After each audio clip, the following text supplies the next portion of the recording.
This is the stoichiometry of magnesium oxide lab, and this is just the procedure today. The first thing, of course, you're going to do is you're going to put on your goggles.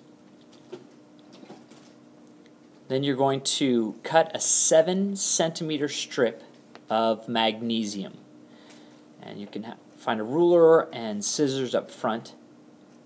It needs to be at least 7 centimeters. Any less than that, you'll have some trouble with the massing of it. After you cut the magnesium ribbon, you're going to wrap it into a coil. The coil needs to be tight enough to fit into the bottom of the crucible, but not so tight that it's one small chunk. It might be hard to do with your fingertips, so some teachers recommend that you use an end of a pencil or a pen to help wrap it into that coil. You need to make sure that every surface of the magnesium ribbon is open to the air during the heating so that it will burn relatively quickly in the reaction. Once you've coiled it up, you're going to need to get a clean, dry crucible, and you're going to mass the crucible and its lid. Once you have the mass, then you're going to put in the magnesium ribbon in the bottom of the crucible.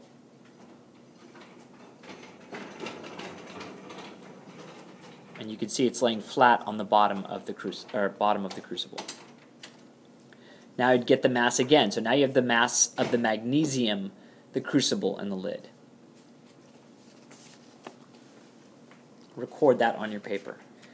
And then you will need to determine and calculate the mass of just the magnesium. Now place the crucible in the clay triangle on top of the ring stand. When you begin heating, you're going to need to heat with the lid on. Gently heat it slowly by moving the flame around underneath the crucible. If there's a lot of smoke, you need to take the crucible out. After about 4 minutes of the direct heating, you're going to need to remove the lid slightly and then heat the crucible to redness for another 4 minutes. Finally, you're going to need to remove that lid entirely so there's no smoke at all coming off, and you're going to heat it strongly for the remaining 4 minutes.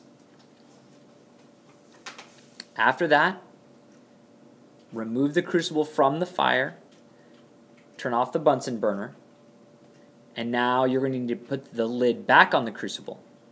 It should not be exposed to the air, as water might be absorbed from the air. Then let it cool. It should be cooled to the touch. Should be approximately 4 to 5 minutes. Finally, after it's cooled, you're going to place the crucible onto the scale and get the mass of the crucible, lid, and your magnesium oxide. You're going to repeat the heating 2 more times without the lid. Heating strongly for 4 minutes with the lid off, putting the lid back on, and cooling. At the very end, after all 3 heatings, record the mass of the crucible, lid, and magnesium oxide.